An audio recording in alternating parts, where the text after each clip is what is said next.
Manjula YouTube ಚಾನಲ್ಗೆ ಸ್ವಾಗತ. ಇವತ್ತು ಮಾವಿನಕಾಯಿದು ರೆಸಿಪಿ ತೋರಿಸ್ತಾ ಇದ್ದೀನಿ. ಇದು ತುಂಬ ಚೆನ್ನಾಗಿರುತ್ತೆ. ಇದಕ್ಕೆ ಮಾವಿನಕಾಯಿ 4 ತೊಗೊಂಡಿದ್ದೀನಿ. 1 ಬಟ್ಲ ಅಥವಾ 1/4 kg ಅಷ್ಟು ಬೆಲ್ಲ ತೊಗೊಂಡಿದ್ದೀನಿ. ಇದು ಫುಡ್ ಕಲರ್ ತೊಗೊಂಡಿದ್ದೀನಿ, ರೆಡ್ ಕಲರು. ಇದು 5 ಏಲಕ್ಕಿ ತೊಗೊಂಡಿದ್ದೀನಿ. 2 ಚಮಚ ಗಸಗಸೆ ತೊಗೊಂಡಿದ್ದೀನಿ. 2 ಚಮಚ ತುಪ್ಪ ತೊಗೊಂಡಿದ್ದೀನಿ. ಇದು ಮಾವಿನಕಾಯಿಯ ಸಿಹಿ ಗುಳುಂಬ ಹೇಳ್ಕೊಡ್ತಾ ಇದ್ದೀನಿ, ಅಥವಾ ಮಾವಿನಕಾಯಿಯ ಸ್ವೀಟ್ ಸಾಸ್ ಅಂತಲೂ ಹೇಳ್ಬೋದು. ಯಾವ ರೀತಿ ಮಾಡೋದು ಅಂತ ಹೇಳ್ತೀನಿ. ಚೆನ್ನಾಗಿ ಮಾವಿನಕಾಯಿನ ತೊಳೆದ್ಬಿಟ್ಟು ವಾಶ್ ಮಾಡ್ಕೊಳ್ಳಿ, ಒಂದು ಬಟ್ಟೆಯಿಂದ ಒರೆಸ್ಕೊಳ್ಳಿ.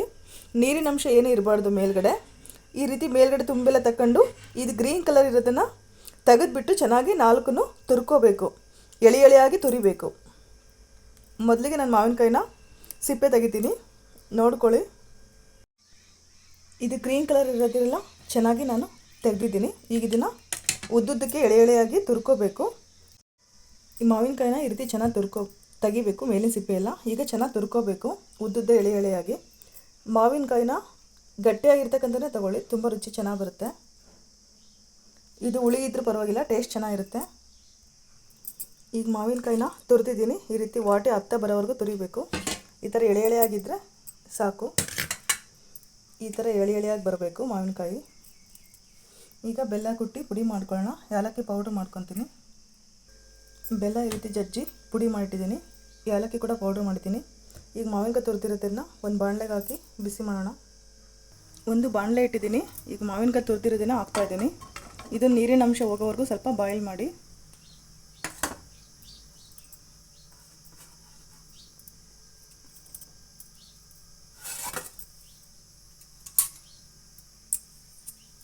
ಇದು ಸ್ವಲ್ಪ ಹಸಿ ಇರ್ತಕ್ಕಂಥ ಅಂಶ ಹೋಗಬೇಕು. ಸ್ವಲ್ಪ ಹಸಿ ಅಂಶ ಹೋದ್ಮೇಲೆ 1 ಸ್ಪೂನಷ್ಟು ತುಪ್ಪ ಹಾಕ್ತಿದ್ದೀನಿ ಉರಿಲಿಕ್ಕೆ. ಇದು ಸ್ವಲ್ಪ ಡ್ರೈ ಆಗಬೇಕು. ಸ್ವಲ್ಪ ಡ್ರೈ ಆಗ್ತಾ ಇದೆ. ಈಗ ತುಪ್ಪನ 1 ಸ್ಪೂನಷ್ಟು ಹಾಕ್ತಾಯಿದ್ದೀನಿ, ಮತ್ತು 1 ಸ್ಪೂನು ಲಾಸ್ಟಲ್ಲಿ ಹಾಕ್ತೀನಿ. 1 ಸ್ಪೂನಷ್ಟು ಹಾಕ್ಬಿಟ್ಟು ಮತ್ತೆ ಬಾಯ್ಲ್ ಮಾಡ್ತಾಯಿದ್ದೀನಿ ಮಾವಿನಕಾಯಿ ತುರಿನ. ಇದು ಚೆನ್ನಾಗಿ ತುಪ್ಪದಲ್ಲಿ ಚೆನ್ನಾಗಿ ಉರಿಬೇಕು. ಇದು ಸ್ವಲ್ಪ ಬೇಯ್ತಿದ್ದಾಗೆ ಬೆಲ್ಲ ಹಾಕಬೇಕು. ಬೇಯ್ತಿದ್ದಾಗೆ ಈಗ ಬೆಲ್ಲ ಬೆರೆಸ್ತಾ ಇದ್ದೀನಿ. ತುಪ್ಪದಲ್ಲಿ ಚೆನ್ನಾಗಿ ಮಿಶ್ರಣ ಮಾಡಿದ್ಮೇಲೆ ಬೆಲ್ಲ ಹಾಕ್ತಾಯಿದ್ದೀನಿ. ಇದು ಕೂಡ ಚೆನ್ನಾಗಿ ಚೆನ್ನಾಗಿ ಮಿಕ್ಸ್ ಮಾಡಿ. ಇದು ಒಂದು ಎಳೆ ಪಾಕ ಬರೋವರೆಗೂ ನಾವು ಕೈ ಇಡ್ತಾನೆ ಇರಬೇಕು. ಒಲೆ ಸಿಮ್ಮಲ್ಲೇ ಇರಲಿ, ತಳ ಸೀಲಿಲ್ಲಂಗೆ ಕೈ ಇಡ್ತಾನೆ ನೋಡ್ಕೊತಾ ಇರಬೇಕು. ಇದು ಪ್ರೊಸೆಸ್ ಸ್ವಲ್ಪ 15 ನಿಮಿಷ ಆಗ್ಬೋದು, ಬಟ್ ಇದು 1 ವರ್ಷ ಇಟ್ಟರೂ ಕೆಡೋದಿಲ್ಲ. ಇದು ತುಂಬ ಚೆನ್ನಾಗಿರುತ್ತೆ, ಮಕ್ಕಳಿಗೆ ಕೂಡ ತುಂಬ ಇಷ್ಟ ಆಗುತ್ತೆ. ಸ್ವೀಟ್ ಸಾಸ್ ಅಂತಲೇ ಹೇಳ್ತಾರೆ. ಇದು ಬ್ರೆಡ್ಡು, ಚಪಾತಿ, ದೋಸೆ, ರೊಟ್ಟಿ ಯಾವುದಕ್ಕೆ ಬೇಕಾದ್ರೂ ನಾವು ಹಚ್ಕೊಂಡು ತಿನ್ಬೋದು. ಹಾಗೇನೂ ತಿನ್ಬೋದು, ಬಟ್ಲಲ್ಲಿ ಹಾಕ್ಕೊಟ್ರೆ ಮಕ್ಕಳು ಹಾಗೆ ತಿನ್ಬೋದು. ಅಥವಾ ಬ್ರೆಡ್ ಜೊತೆ ಹಚ್ಕೊಟ್ರೆ ಅವರ ಬ್ರೇಕ್ಫಾಸ್ಟೇ ಮುಗಿದೋಗುತ್ತೆ. ಇದು ಚೆನ್ನಾಗಿ ಬೆಲ್ಲ ಎಲ್ಲ ಕರಗಿ ಒಂದು ಎಳೆ ಪಾಕ ಆಗೋವರೆಗೂ ಈ ರೀತಿ ಬಾಯ್ಲ್ ಮಾಡಬೇಕು. ಬೆಲ್ಲ ಎಲ್ಲ ಕರಗಿ ಚೆನ್ನಾಗಿ ಕುದೀತಾ ಇದೆ. ಇದು ಒಂದು ಎಳೆ ಪಾಕ ಬರೋವರೆಗೂ ಈ ರೀತಿ ಕುದೀತಾನೆ ಇರಬೇಕು. ಈಗ ನಾವು ಗಸಗಸೆನ ಬಿಸಿ ಮಾಡ್ಕೊಳ್ಳೋಣ. ಇನ್ನೊಂದು ಪಾತ್ರೆಯಲ್ಲಿ, ಇನ್ನೊಂದು ಚಿಕ್ಕ ಬಾಣಲೆಯಲ್ಲಿ ನಾನು ಗಸಗಸೆನ ಸ್ವಲ್ಪ ಬಿಸಿ ಮಾಡ್ಕೊತಾ ಇದ್ದೀನಿ. ಬಿಸಿ ಮಾಡೋದ್ರಿಂದ ಟೇಸ್ಟ್ ಚೆನ್ನಾಗಿ ಬರುತ್ತೆ. ಒಂದು ಸ್ವಲ್ಪ ಬಿಸಿ ಮಾಡ್ಕೋಬೇಕು, ಕೆಂಪಾದರೆ ಸಾಕು. ಈ ರೀತಿ ಕೆಂಪಾದರೆ ಸಾಕು. 1 ರಿಂದ 2 ನಿಮಿಷ ಬಾಯ್ಲ್ ಮಾಡ್ಕೋಬೇಕು. ಇದು ಗ್ಯಾಸ್ ಆಫ್ ಮಾಡ್ಕೊಳ್ಳಿ. ಇದು ಕೂಡ ಆರಬೇಕು. ಇಲ್ಲಿ ಕೂಡ ಆಗ್ತಾ ಇದೆ. ಮಾವಿನಕಾಯಿಯ ಸಿಹಿ ಗುಳುಂಬ ಅಂತ ಕರೀತಾರೆ, ಅಥವಾ ಮಾವಿನಕಾಯಿಯ ಸ್ವೀಟ್ ಸಾಸ್ ಅಂತಲೂ ಹೇಳ್ಬೋದು. ಇದು ಟೇಸ್ಟ್ ತುಂಬಾ ಚೆನ್ನಾಗಿರುತ್ತೆ. ಇದಕ್ಕೆ ನಾನು ಉಳಿದಿರ್ತಕ್ಕಂಥ ಇನ್ನೂ 1 ಸ್ಪೂನ್ ತುಪ್ಪನ ಹಾಕ್ತಾಯಿದ್ದೀನಿ. ಪಾಕ ಆಗ್ತಿದ್ದಾಗೆ ಆ ತುಪ್ಪ ಹಾಕಬೇಕು, ಟೇಸ್ಟ್ ಚೆನ್ನಾಗಿ ಬರುತ್ತೆ.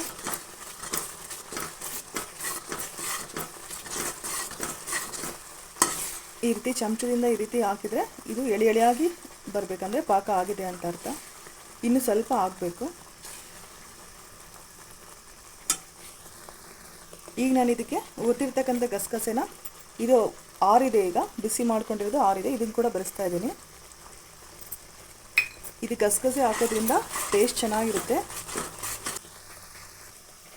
1/4 ಟೀ ಸ್ಪೂನಷ್ಟು ನಾನು ಫುಡ್ ಕಲರು ಆ್ಯಡ್ ಮಾಡ್ತಾಯಿದ್ದೀನಿ. ಇದು ಕಲರ್ ಚೆನ್ನಾಗಿರುತ್ತೆ ಸಾಸ್ಗೆ. ಇದು ಚೆನ್ನಾಗಿ ಕೂಡ್ಕೊಳ್ಳುತ್ತೆ, ಕಲರ್ ಕೂಡ ಚೇಂಜ್ ಆಗುತ್ತೆ. ಇದು ಯಾವುದೇ ರೀತಿ ಸೈಡ್ ಎಫೆಕ್ಟ್ ಇಲ್ಲ, ಫುಡ್ ಕಲರ್ ಅಂತಲೇ ಹೇಳಿದ್ರೆ ಕೊಡ್ತಾರೆ. ಪಾಕ ಆಗ್ತಾ ಇದೆ ಈಗ ನೋಡಿ. ಈಗ ಇದಕ್ಕೆ ಕೊನೆಯಲ್ಲಿ ನಾನು ಏಲಕ್ಕಿ ಪೌಡರ್ ಸೇರಿಸ್ತಾ ಇದ್ದೀನಿ. ಈಗ ಆಗ್ತಾ ಇದೆ, ಈಗ ಏಲಕ್ಕಿ ಪೌಡರ್ ಕೊನೆಯಲ್ಲಿ ಹಾಕ್ತಾ ಇದ್ದೀನಿ. ಫ್ಲೇವರ್ ಚೆನ್ನಾಗಿರುತ್ತೆ. ಇದು ಕೂಡ ಚೆನ್ನಾಗಿ ಮಿಕ್ಸ್ ಮಾಡಬೇಕು ಪೌಡ್ರ್ ಹಾಕಿದ್ಮೇಲೆ.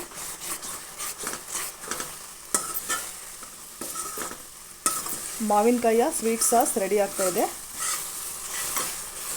ನೋಡಿ. ಈಗ ನಿಧಾನಕ್ಕೆ ಬೀಳ್ತಾ ಇದೆ, ಅಂದರೆ ಇದು ಆಗ್ತಾ ಇದೆ ಅಂತ ಅರ್ಥ. ಇನ್ನು 1 ನಿಮಿಷ ಬೇಯಿಸಿದರೆ ಸಾಕು. ತಳ ಸೀಲಿಲ್ಲಂಗೆ ಈ ರೀತಿ ಕೈಯಾಡ್ತಾನೆ ಇರಬೇಕು. ನಾವು ತುಪ್ಪ ಹಾಕೋದ್ರಿಂದ ಜಾಸ್ತಿ ಪಾತ್ರೆಗೆ ಅಂಟಿರೋದಿಲ್ಲ, ಚೆನ್ನಾಗಿ ಬರುತ್ತೆ ಇದು.